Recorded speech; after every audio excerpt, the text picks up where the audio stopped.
Hello दोस्तों, good morning. स्वागत है एक बार फिर से आप सभी का एमजेटी एजुकेशन में। दोस्तों आज है संडे और संडे को होता है वीकली करंट अफेयर का test.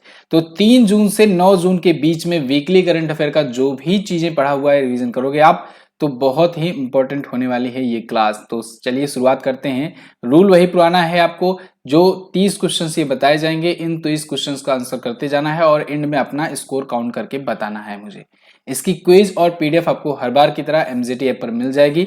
MJT app Google play store पर आपको मिल जाएगा। यहाँ पर क्विज सेक्शन में जाओगे तो फ्री क्विज में आपको वीकली करंट अफेयर का क्विज भी मिल जाएगा, वहां से भी लगा सकते हो या फिर डेली वीकली मंथली सब लगा सकते हो। फ्री पीडीएफ आपको यहाँ पर मिल जाएगा। इसके अलावा हमारे पेड कंटेंट भी आप ले सकते हो। चलिए शुरुआत करते हैं। पहला क्वेश्चन आपके सामने है, आंसर करना स्टार्ट कर दीजिएगा।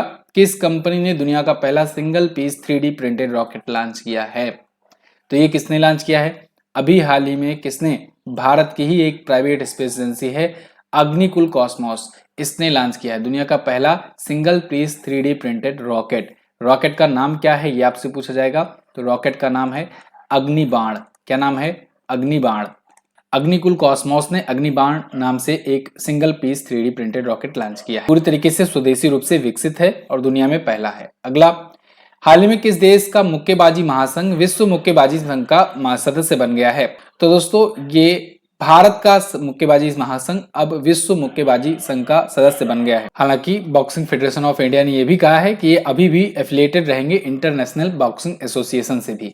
तो दोनों से ही अब एफिलिएटेड रहेंगे, विश्व मुक्केबाजी के सदस्य बन गए हैं।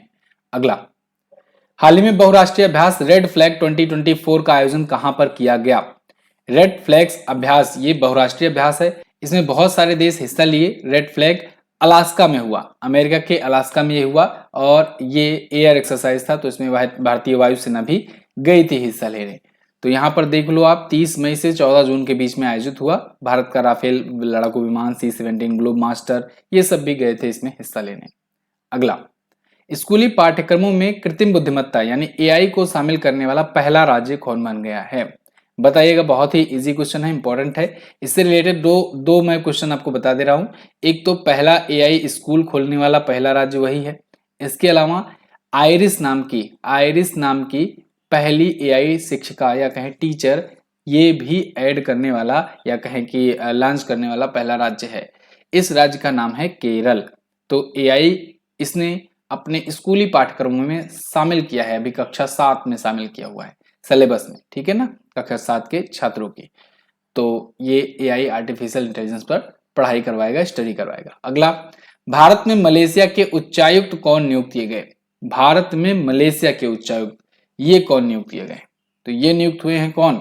डी ऑप्शन, मुजफ्फर शाह मुस्तफा ये भारत में होंगे मलेशिया के नए उच्चायुक्त, हाई कमिश्नर। ठीक है जी। भारत और मलेशिया के बारे में बात करें तो 2011 में मलेशिया और भारत आर्थिक सहयोग समझौता पर हस्ताक्षर हुआ था। द्विपक्षीय संबंध अपने 1957 से शुरू हुए। भारत 2023 में बायलैटरल अगर ट्रेड की बात करें तो 16.53 बिलियन यूएस डॉलर का किया था। भारत मलेशिया का 11वां सबसे बड़ा निर्यात गंतव्य है और 12वां सबसे बड़ा आयात स्रोत है। अगला, हाल ही में तेलंगाना स्थापना दिवस कब मनाया गया? बहुत ही इजी क्वेश्चन है और इंपॉर्टेंट भी है, आप सब लोग इसका आंसर करिए। इस बार तो ज्यादा इंपॉर्टेंट है क्योंकि 2 जून 2014 को जब ये अलग हुआ था तब से अब हो गए हैं 10 साल और 10 साल के लिए एक एग्रीमेंट भी हुआ था। वो एग्रीमेंट था राजधानी को लेकर के। तेलंगाना दोस्तों 2 जून 2014 को अलग हुआ था आंध्र प्रदेश से और ये डील की गई थी बाद में कि 10 सालों तक हैदराबाद राजधानी रहेगी दोनों की, यानी आंध्र प्रदेश की भी और तेलंगाना की भी। तो 10 साल तो अब कंप्लीट हो गए। आंध्र प्रदेश में अभी भी राजधानी कंफर्म नहीं हो पाए है कि किसे रखा जाएगा, अमरावती को या विशाखापत्तनम को। मामला अभी कोर्ट में चल रहा है, देखना होगा आगे क्या आता है डिसीजन। तो अब तो मतलब 10 साल पूरे हो गए तो अब प्रॉपर तरीके से हैदराबाद तेलंगाना की ही अब राजधानी रहेगी, अब आंध्र प्रदेश की नहीं रहेगी। लेकिन आंध्र प्रदेश में विशाखापत्तनम होगी या अमरावती होगी, इसको लेकर के अभी मामला कोर्ट में है। तो फिलहाल तेलंगाना स्थापना दिवस 2 जून को मनाया जाता है। ठीक है, यहां पर आप देख सकते हो 10 वर्ष कंप्लीट हो चुके हैं। अगला, हाल ही में केंद्र सरकार ने ट्रांजैक्शनल कॉल के लिए किस नई मोबाइल नंबर श्रृंखला को शुरू किया है? केंद्र सरकार ने अभी तक क्या करते थे, आप देखते थे जो ये टेलीकॉल आती थी, जो कस्टमर केयर वगैरह के नंबर, वो 14 जीरो से शुरू होते थे। अब इसे 16 जीरो से शुरू कर दिया गया है, क्योंकि बहुत सारे ऐसे मामले आ रहे थे फ्रॉड के, जो 14 जीरो से नंबर आते थे कॉल और वो फ्रॉड कॉल होती थी। तो ऐसे में भारत सरकार ने 16 जीरो से शुरू कर दिया है, जो कस्टमर केयर या फिर जो कह सकते हैं ट्रांजेक्शनल कॉल होती है उनके लिए। ठीक है, चलिए, तो अब ये 16 जीरो से आएगा तब उसे समझिएगा कि वो सही है, 14 जीरो वाला अगर आए तो समझिएगा वो फेक कॉल है। अगला, हाल ही में हल्ला टॉमस डॉटर कहाँ की ये नई राष्ट्रपति बनी है? तो हल्ला टॉमस डॉटर दोस्तों, ये कहाँ की बनी है नई राष्ट्रपति, नई प्रेसिडेंट? ये बनी है आइसलैंड की। देखो, आइसलैंड बहुत ही शांत एक देश है और यहाँ पर ये हल्ला मचाएंगी। ठीक है ना, तो आप ऐसे याद रख सकते हो रिलेट करके कि आइसलैंड बहुत ही शांत है, शांति सूचकांक में हमेशा नंबर 1 पर रहता है। तो आइसलैंड शांत देश है और यहाँ ये हल्ला मचाने गए हैं। तो यहाँ पर देख सकते हो बिजनेस वुमेन है हल्ला टॉमस डिटर, ये आइसलैंड की नई प्रेसिडेंट होंगी। क्लियर? अगला, यूईएफए चैंपियंस लीग 2023-24 का खिताब किसने जीता है? यूईएफए एक चैंपियंस लीग है, फुटबॉल का टूर्नामेंट है, लीग टूर्नामेंट है, और इसको इस बार जीत लिया है किसने? रियल मैड्रिड ने। रियल मैड्रिड ने अभी हाल फिलहाल में जीता था दोस्तों ला लीगा, और अब उसको जीतने के बाद ये यूईएफए चैंपियनशिप भी जीत चुके हैं। तो ला लीगा जब जीते थे वो 36वीं बार जीते थे, 36वीं बार ला लीगा जीते थे, ये बात भी ध्यान रखना। ठीक है ना, और अभी 15वीं बार यूईएफए चैंपियंस लीग जीत गए हैं। अगला, किस देश का अंतरिक्षयान सफलतापूर्वक चंद्रमा के दूर वाले हिस्से पर उतरा है? अभी हाल फिलहाल में कौन सा देश है जो चंद्रमा पर लैंड किया है, जिसका अंतरिक्षयान चांग ई 6 नाम से इसने अपना अंतरिक्षयान लॉन्च किया था। नाम है इस देश का चीन। तो चीन ने अंतरिक्षयान अपना चांग ई 6 लॉन्च किया और चंद्रमा के डार्क वाले हिस्से पर, जहां पर अंधेरा रहता है, जहां पर सूर्य नहीं पहुंच पाता है, वहां पर इसने अपना स्पेसक्राफ्ट उतारा हुआ है और वहां पर सैंपल लेगा और सैंपल लेकर के ये वापस आएगा। कुल 50 से 55 दिनों का ये इसका लगभग में पूरा का पूरा अंतरिक्ष मिशन है। ये कंप्लीट वहां पर करेगा। 2 किलो के आसपास में नमूने लेकर, सैंपल लेकर ये वहां से चंद्रमा की धरती से उतरेगा। चीन का टारगेट है 2030 तक चांद पर मानव मिशन करे। अच्छा, भारत का टारगेट है 2040 तक ऐसा करने की। भारत 2040 तक चंद्रमा पर मनुष्य को उतारना चाहता है और चीन 10 साल पहले पहुंचना चाहता है। अगला, ICC ODI player of the year 2023 का पुरस्कार किसे मिला है? तो ICC ODI player of the year 2023 का पुरस्कार मिला है विराट कोहली को। विराट कोहली आप जानते हो T20 फॉर्मेट में सबसे ज्यादा रन बनाने वाली ये खिलाड़ी हैं। T20 फॉर्मेट में ही एक लीग टूर्नामेंट होता है आईपीएल, इंडियन प्रीमियर लीग। तो इंडियन प्रीमियर लीग में भी ये 8000 रन बनाकर सबसे ज्यादा रन बनाने वाले खिलाड़ी हैं। T20 इंटरनेशनल की बात करें, T20 इंटरनेशनल मैचेस की, तो उसमें भी 4000 से ज्यादा रन बना करके ये सबसे ज्यादा रन बनाने वाले खिलाड़ी हैं विराट कोहली। ठीक है, और भारतीय टीम के स्टार खिलाड़ी हैं ही। तो ODI player of the year का पुरस्कार इनको मिला हुआ है। अभी वर्ल्ड कप हुआ था ओडीआई का, उसमें भी इनके नाम सबसे ज्यादा रन थे। अच्छा, एक और इम्पोर्टेंट बात, ये शतक भी सबसे ज्यादा लगाए हुए हैं। ठीक है ना, अभी ओडीआई में सबसे ज्यादा शतक बनाने का रिकॉर्ड इन्होंने बनाया था ओडीआई वर्ल्ड कप के दौरान। सचिन तेंदुलकर का रिकॉर्ड तोड़ा था इन्होंने। विराट कोहली को दोस्तों 2013 में अर्जुन पुरस्कार मिला था, 2017 में पद्मश्री, 2018 में खेल रत्न से इन्हें सम्मानित किया गया था। अगला, 18वीं लोकसभा चुनाव 2024 में एनडीए गठबंधन ने कुल कितनी सीटें जीती? तो इस हफ्ते में एक और चर्चे का सबसे ज्यादा विषय रहा, लोकसभा चुनाव के नतीजे आए। पिछले इतने दिनों से लोकसभा के सब पूरा प्रकरण चल रहा था चुनाव का भारत में, और अब उसके नतीजे आ गए। तो लोकसभा चुनाव पर वैसे मैंने आपको 22 क्वेश्चन की एक वीडियो दी हुई है। उस 22 क्वेश्चन के वीडियो को अगर आप देखोगे तो लोकसभा चुनाव का कवर करता हुआ सारा क्वेश्चन आपका कवर हो जाएगा उस एक वीडियो से। एनडीए गठबंधन ने यहाँ पर कुल कितनी जीती हैं सीटें, ये पूछा गया है। तो एनडीए गठबंधन ने 292 सीटें यहाँ पर जीती हुई हैं इस लोकसभा के चुनाव में। यहाँ पर आप देख सकते हो 543 सीटों पर चुनाव हुआ था, 272 चाहिए था बहुमत के लिए। एनडीए अलायंस जो है वो 292 सीटें जीती 2024 में, जबकि 60 सीटें ये गंवाई है, मतलब पिछली बार की अपेक्षा। पिछली बार 352 सीटें थी 2019 में। इंडिया गठबंधन की बात करें अगर तो 204 सीटें ये जीत पाई है इस बार, 76 सीटें पिछली बार जीती थी। तृणमूल कांग्रेस की बात करें तो 29 सीटें इसकी है। हालांकि अब तृणमूल कांग्रेस जो है ये भी इंडिया अलायंस का गठबंधन का हिस्सा तो है एक प्रकार से टेक्निकली, लेकिन तृणमूल कांग्रेस केवल एक राज्य में यहाँ कॉन्टेस्ट कर पाई है, एक ही राज्य में ये सीटें जीत पाई है, और उस राज्य में जिस राज्य में चुनाव लड़ी थी तो वहां पर इसने किसी से अलायंस नहीं किया था। तो ऐसे में थ्योरेटिकली देखा जाए तब ये इंडिया अलायंस का तृणमूल कांग्रेस हिस्सा नहीं है, इसलिए यहाँ पर अलग लिखा गया है। हालांकि ममता बनर्जी जो है ये मतलब खुल करके कहती आई हुई हैं कि इंडिया अलायंस में ये जब बात आएगी सीट जोड़ने की तो ये उसमें जोड़ेंगी। अगला, हाल ही में किसने न्यूयॉर्क इंडियन फिल्म फेस्टिवल 2024 में सर्वश्रेष्ठ अभिनेत्री का पुरस्कार जीता? तो न्यूयॉर्क इंडियन फिल्म फेस्टिवल 2024 में बेस्ट एक्ट्रेस का अवार्ड मिला है सान्या मल्होत्रा को। अनसुईया सेन गुप्ता आपको यहाँ पर बी ऑप्शन में दिख रही हैं, ये अभी कांस फिल्म फेस्टिवल में अवार्ड पाई थी, ठीक है ना, इनका भी नाम याद रखना। फिलहाल ये न्यूयॉर्क इंडियन फिल्म फेस्टिवल है तो इसमें सान्या मल्होत्रा ने जीता है ये अवार्ड, ये है सान्या मल्होत्रा। ओके, मिसेज में इनकी भूमिका के लिए इनको ये अवार्ड मिला हुआ है। अगला, निम्न में से किस दिन के बाद से हैदराबाद आंध्र प्रदेश और तेलंगाना की संयुक्त राजधानी नहीं होगा? तो जैसे कि मैंने अभी आपको शुरुआत में बताया तेलंगाना राज्य स्थापना दिवस के दिन कि 2 जून 2024 को 10 साल का उनका जो एग्रीमेंट था वो कंप्लीट हो गया है।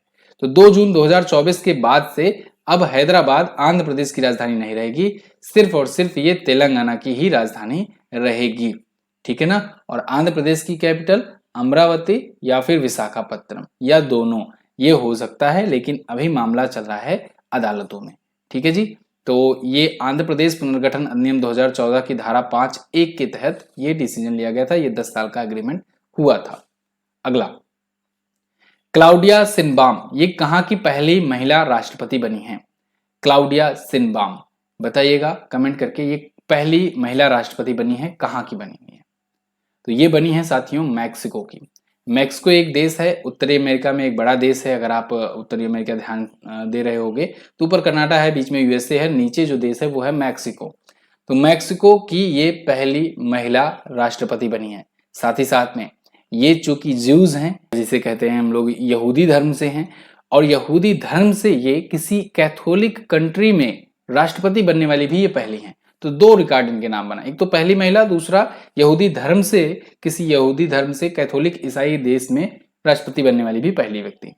ये एंड्रेज मैनुअल लोपेज ओब्राडोर की ही पार्टी से हैं, जो कि पीएम मोदी के बाद सेकेंड सबसे पॉपुलर लीडर है। मैक्सिको की राजधानी मैक्सिको सिटी होती है, मुद्रा मैक्सिकन डॉलर होती है। अगला, हाल ही में विश्व पर्यावरण दिवस कब मनाया गया? ये भी इंपॉर्टेंट डे है, विश्व पर्यावरण दिवस। देखिए इस हफ्ते में बहुत इंपॉर्टेंट क्वेश्चंस आए हुए हैं। तो विश्व पर्यावरण दिवस जो है 5 जून को मनाया जाता है प्रत्येक वर्ष, हमारे पर्यावरण के प्रति लोगों में अवेयरनेस फैलाने के लिए कि पर्यावरण को कैसे शुद्ध रखा जाए, स्वच्छ रखा जाए और आगे पेड़ों को, पौधरोपण को बढ़ावा दिया जाए। तो 1972 में यूनाइटेड नेशन के एनवायरनमेंट प्रोग्राम के द्वारा ये शुरू किया गया था। इस बार की थीम है land restoration, desertification and drought resilience, ठीक है।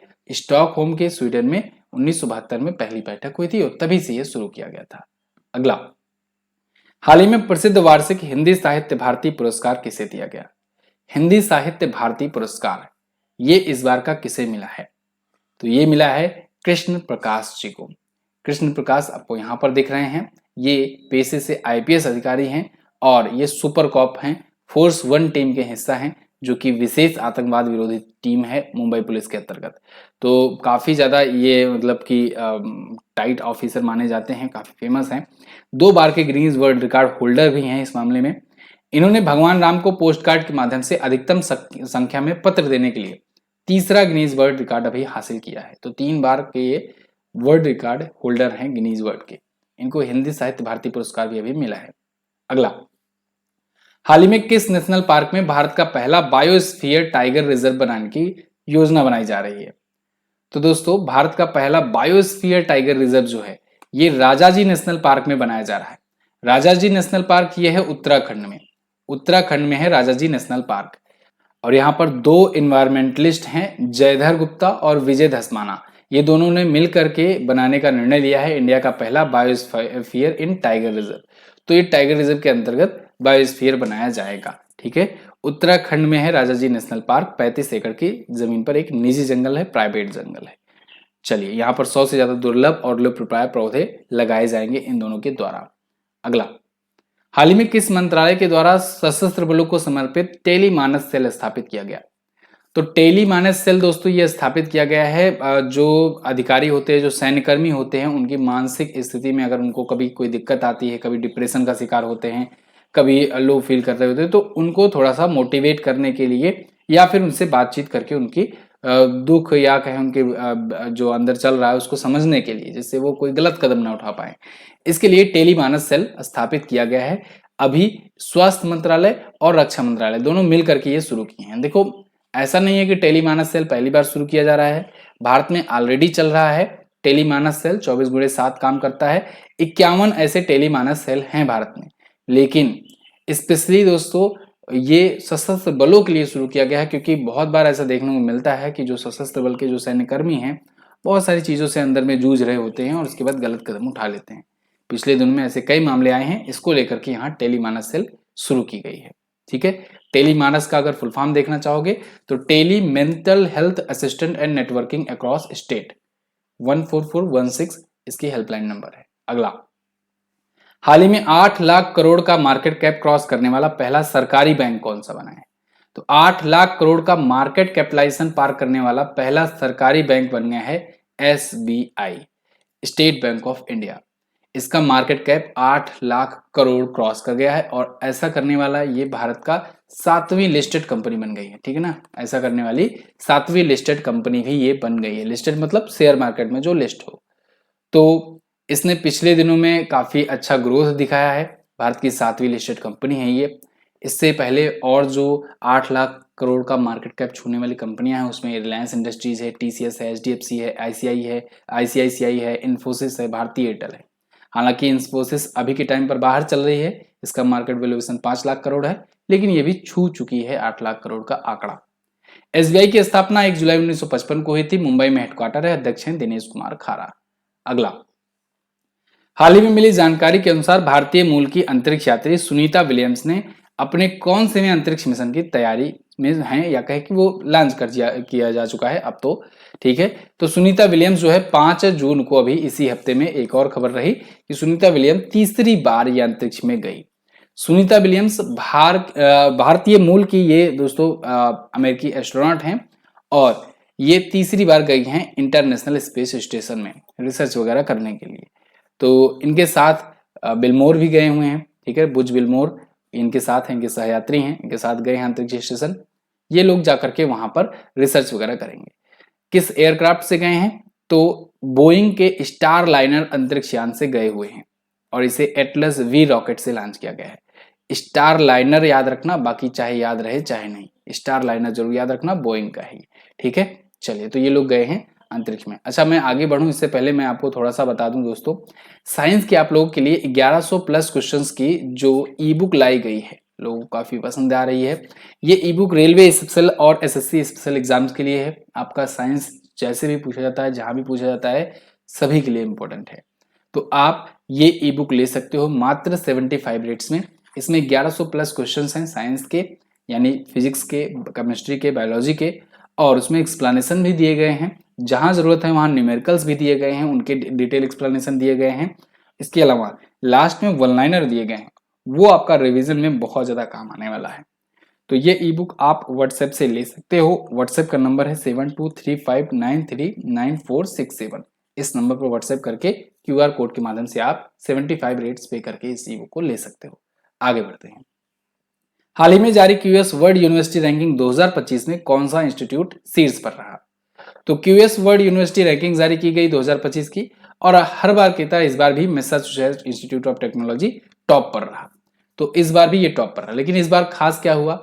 खास ये हुआ कि भारत का IIT बॉम्बे और IIT दिल्ली दो जो हैं ये टॉप 150 में शामिल रहे। इसमें IIT बॉम्बे की तो रैंक बहुत अच्छी देखने को मिली, पिछले कई सालों के मुकाबले 118वें रैंक पर रहा IIT बॉम्बे, और IIT दिल्ली 150वें नंबर पर रहा।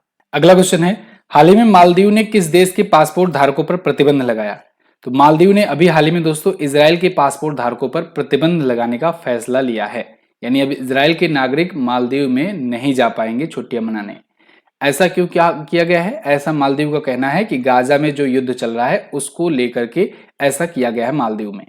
मालदीव में हर साल 10 लाख से ज्यादा पर्यटक आते हैं, इसमें इजराइल से भी 15,000 से ज्यादा पर्यटक आते हैं। तो अब ये नहीं आ पाएंगे क्योंकि वहां का पासपोर्ट धारक जो होगा वो यहाँ एंट्री नहीं पाएगा। अगला, किस राज्य सरकार ने वायु प्रदूषण से निपटने के लिए 10,000 करोड़ रुपए की परियोजना की घोषणा की है? तो दोस्तों अभी हाल ही में हरियाणा सरकार ने वर्ल्ड बैंक के साथ मिलकर के 10,000 करोड़ रुपए की लागत वाली परियोजना की घोषणा की है, जो वहां की एयर पॉल्यूशन को कम करेगा। तो एयर क्वालिटी में सुधार करने के लिए हरियाणा सरकार ने ये विश्व बैंक के साथ टाई अप किया है 10,000 करोड़ रुपए की परियोजना का। अगला, किस देश के अंतरिक्ष यात्री ओलेग कोनोन्को अंतरिक्ष में 1,000 से ज्यादा दिन बिताने वाले पहले व्यक्ति बन गए हैं? तो दोस्तों ये हैं रूस के कॉस्मोनॉट हैं। देखो, जो एस्ट्रोनॉट कहते हैं हर जगह पर, वही रूस में कॉस्मोनॉट के नाम से जाने जाते हैं, तो इसलिए कंफ्यूज नहीं होना है आपको। ओलेग कोनोन्को जो हैं ये ऐसे कॉस्मोनॉट बन गए हैं जो अंतरिक्ष में 1,000 दिन कंप्लीट कर चुके हैं।